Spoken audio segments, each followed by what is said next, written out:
আপনি সম্পূর্ণ পুলিশ বাহিনী বা সম্পূর্ণ আমলাতন্ত্রের কথা বলছেন ভাবছেন, এর আগেও আমরা এরকম কথা শুনেছি, আপনার কাছেও শুনেছি, তারপরে আরও যারা বলতেছে, কিন্তু সেটা আসলে কতটা বাস্তব হতো, সম্মত হতো, সেটা নিশ্চয়ই সরকার ভেবে দেখছেন বা ভেবে দেখবেন।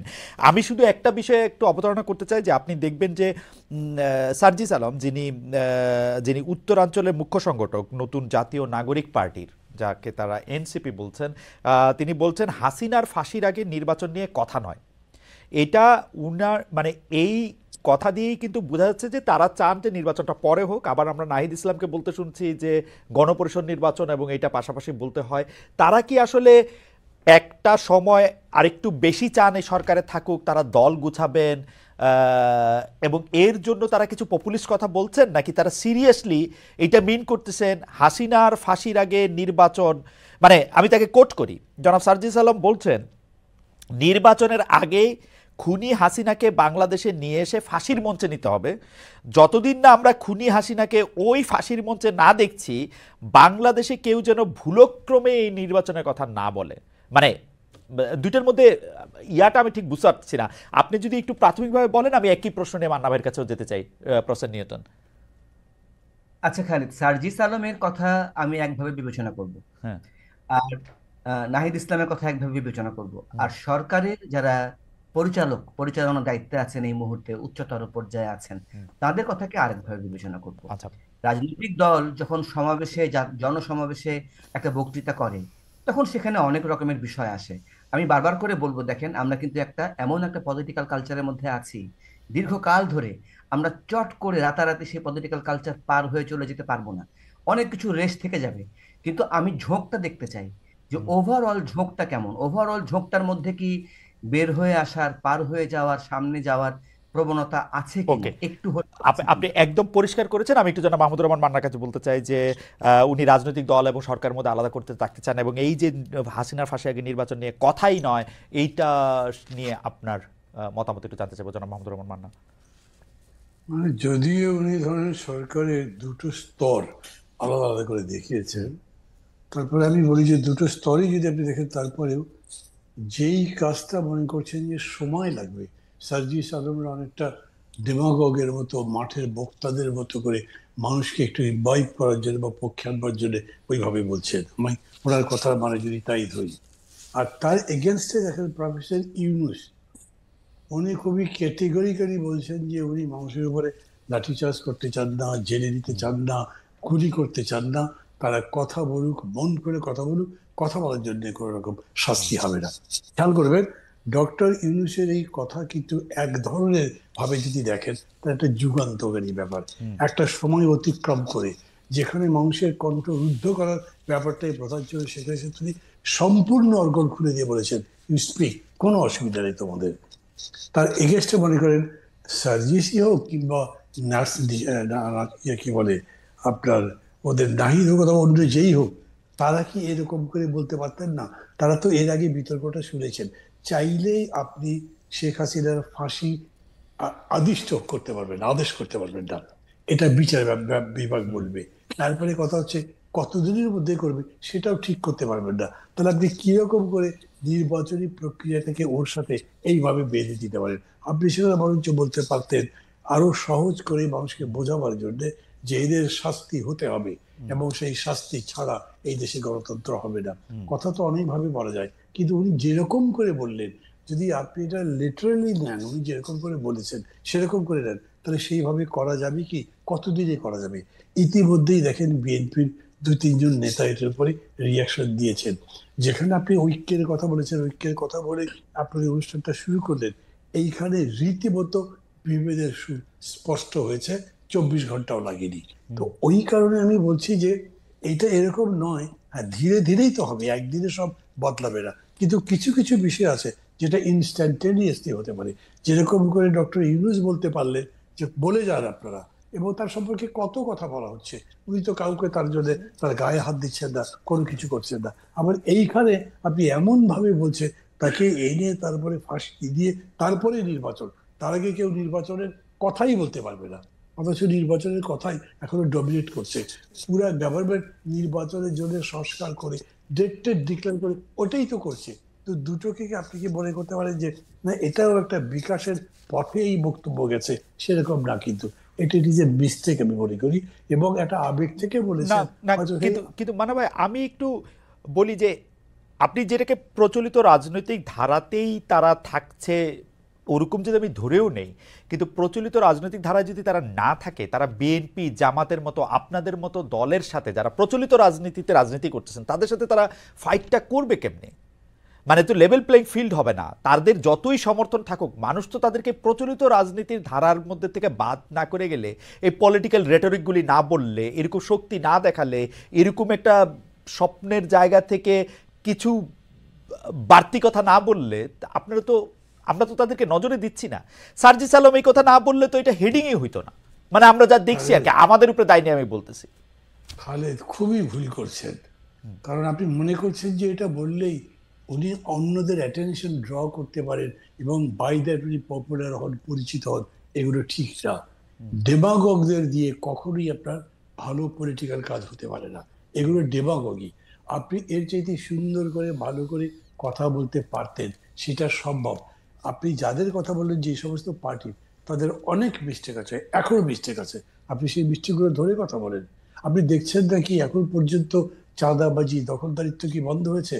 তার উপরে কি তারা কথা বলছে? অথবা তাদের এরকম আরো যে সমস্ত মিস্টেক আছে, আমি শুধু বিএনপি বলছি না, সবাইকে মিলে ধরেন আমারও যে মিস্টেক আছে তারা সেটা নিয়ে বলবেন। রাজনীতির ওই জায়গাতে যেটা আমাদের দুর্বলতার দিক, যে দুর্বলতা কাটিয়ে উঠে আমাদের সবল হওয়া প্রয়োজন, সেই জায়গাটা ধরিয়ে দেবেন। কিন্তু ওনারা একেবারে এইটা বললে তো এটা পপুলিজম হলো, একেবারেই পপুলিজম হলো। কারণ একদিক দিয়ে তাদের গভর্নমেন্টের আপার লেভেল বলছে ইনক্লুসিভ পলিটিক্স করতে হবে, সেনাবাহিনী প্রধান বলছে ইনক্লুসিভ পলিটিক্স, আর আপনি কি বললেন? দুটো কন্ট্রাডিক্ট করছে ডাইরেক্টলি। মানুষ তো কনফিউজ হবে। আপনি এটাকে যদি ব্যাখ্যা করে গুছিয়ে গঠনমূলক ভাবে একটা বলতে পারতেন, তাহলে মানুষ একটা ডাইরেকশন পেত। মানুষ মনে করতে পারতো হ্যাঁ, এই ছেলে, তার বয়স যত কম হোক কিংবা বেশি হোক, সে বোঝে, সে সামনের দিকে আমাদেরকে নিতে পারবে। কিন্তু আমি আপনাকে বলে রাখছি, আপনার মাধ্যমে যারা বলে শুনছে তাদের বলছি, এই বক্তব্যের সমালোচনাই চলবে বেশি। কেউই স্পষ্ট করে বলবে না হ্যাঁ ফাঁসির পরেই কেমন ভোট হবে, এরকম করে অন্যরা বলবে না। ফলে কি দাঁড়াবে? তার বক্তব্য অনেকটা টকড আউট হয়ে যাবে। আমি এটা মনে করি এরকম, এবং আমি মনে করি বলে স্পষ্টতই বলছি।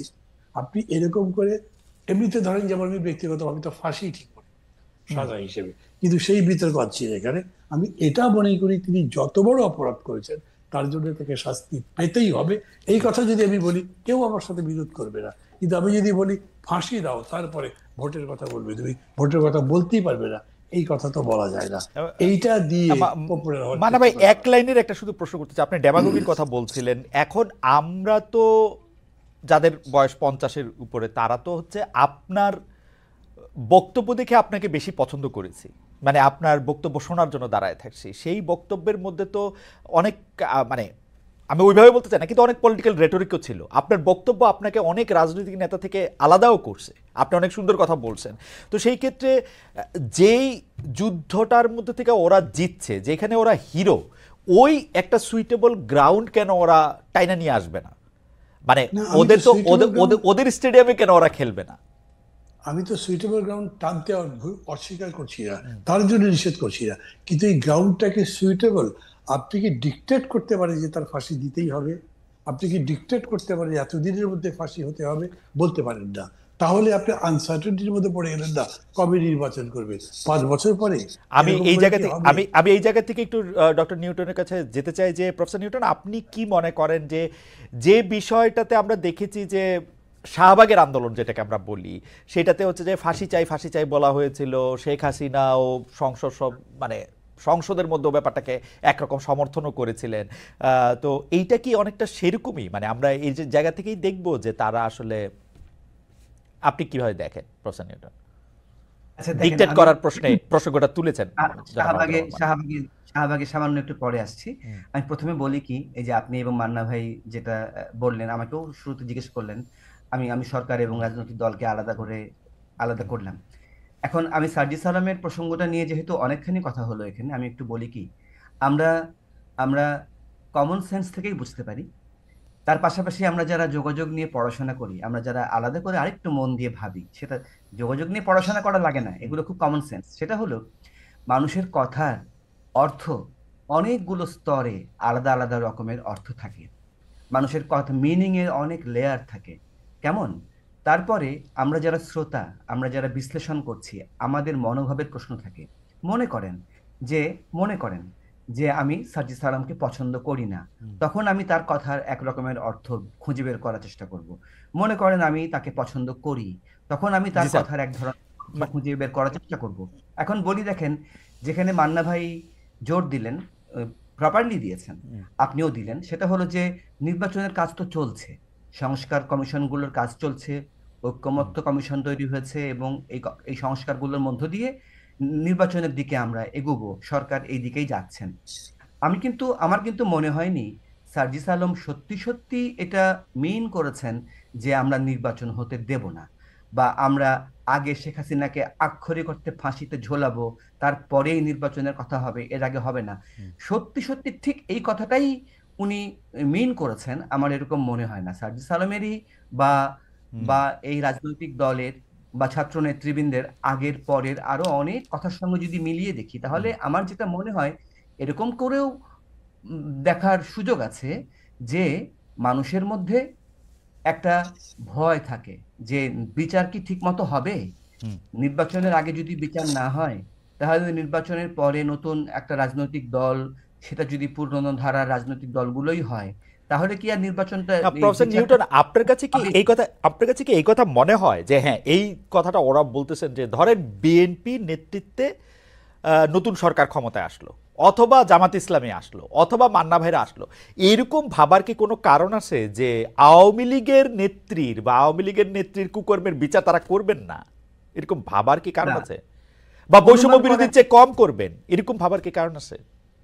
অনুমান করা কঠিন। আমি হুম, ভবিষ্যৎ নিয়ে অনুমান করা খুব বিপজ্জনক কাজ, খুবই বিপজ্জনক কাজ। কিন্তু ইতিমধ্যে আমরা নানান ধরনের কথা, নানান ধরনের রাজনৈতিক দলের বিভিন্ন নেতার কাছ থেকে শুনেছি, হুম, যেখানে নানান ধরনের ক্লু ছিল, ইঙ্গিত ছিল, ইশারা ছিল যে, আচ্ছা যেমন ধরেন জামাতের নেতা আমির সাহেব বললেন যে আমার বারবার বারবার ফ্যাসিবাদ ফ্যাসিবাদ বলতে ভালো লাগে না। হুম, কিংবা ধরেন যে আমরা আমরা এরকম কথাও শুনেছি যে আচ্ছা আওয়ামী লীগ নির্বাচনে আসুক না, নির্বাচন করুক না।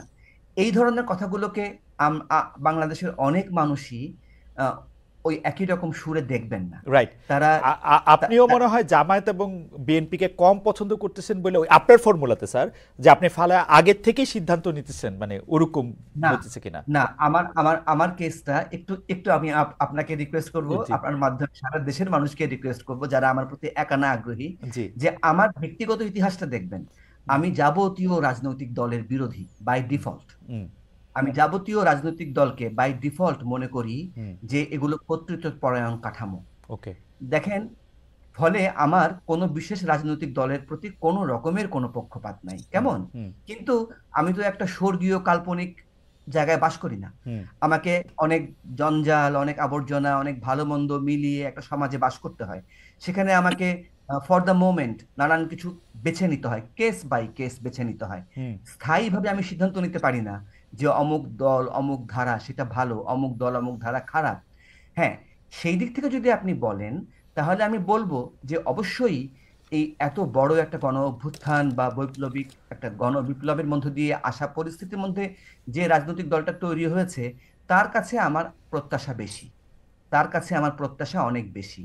ওকে। অন্যান্য রাজনৈতিক দলের কাছে আমার প্রত্যাশাটা কম। নিউটন ভাই, আমি একটা বিষয় কি জানতে চাইতে পারি যে ধরেন আমার কাছে কেন জানি মনে হয়, যেটা আমি মান্না ভাইকে বলতেছিলাম যে তার স্টেডিয়ামে গিয়ে খেলার কথা, এইটা আমার কেন জানি মনে হয় যে বারবার এ কথা বলে শেখ হাসিনার বিচারের কথা যে যেটা বলা হইতেছে, অথচ আপনি যদি অন্য পলিটিক্যাল পার্টিগুলিকে দেখেন যে বিএনপি কিন্তু গত 15 বছর 16 বছরে যথেষ্ট পরিমাণে নিপীড়িত নির্যাতিত হয়েছে, জামায়াতের শীর্ষ নেতাদের সবার মৃত্যুদণ্ড হয়েছে, যেটা তারা মনে করেন যে সেইটা অন্যায়ভাবে দেয়া হয়েছে। সেই ক্ষেত্রেও আপনি মনে করছেন যে তারা আসলে শেখ হাসিনার শাস্তি বা আওয়ামী লীগের শাস্তিটা কম হতে পারে, মানে এটা কি আসলে খুব যুক্তি দিয়ে না, আমি অত বিবেচনা দিয়ে ভাবার? না আমি অত সুনির্দিষ্ট করে কম শাস্তি হতে পারে, বেশি শাস্তি হতে পারে, এই জায়গাটাতে ভাবছি না। হুম, আমি ভাবছি কি দেখেন, যে আমাদের যখন পরিস্থিতিটা বদলে যায়, যখন আমার মূল ঝোঁক চলে যায়, যেমন মান্না ভাই অলরেডি উল্লেখ করেছেন যে গণ অভ্যুত্থানের মাত্র 3 দিনের মাথা থেকে হুম, বিএনপি একবার 3 মাস, একবার 6 মাস, একবার যৌক্তিক সময় ইত্যাদি প্রসঙ্গ তুলে নির্বাচনটাকে অনেক বেশি সামনে এনেছে। সেদিন দেখলাম মাহিন সরকারকে নিয়ে ভালো মন্দ আমি বলতে যাব না, কেমন সার্বিক মূল্যায়ন করছি না, ওনার একটা পোস্ট খুব ইন্টারেস্টিং লাগলো যে আসলে জুলাই বিপ্লবের প্রধান কর্মসূচি ছিল যে আমরা নির্বাচন চাই। তা তো না, ঠিক না? উনি একটু স্যাটায়ার করে বলেছেন। কিন্তু আমাদের যখন ঝোঁক থাকে যে আমরা নির্বাচন করে ক্ষমতায় যাব এবং আমরা দেশ পরিচালনা করব, এটা যদি আমার প্রধান ঝোঁক হয়ে দাঁড়ায়, তখন ওই যে ফ্যাসিবাদী ব্যবস্থার বিলোপ, ওই জায়গাটাতে আমাদের ঝোঁক কম যাবে। আচ্ছা, এটা সহজ। প্রফেসর, আমি আপনার কাছে আসছি, কিন্তু আমি প্রশ্নটা করে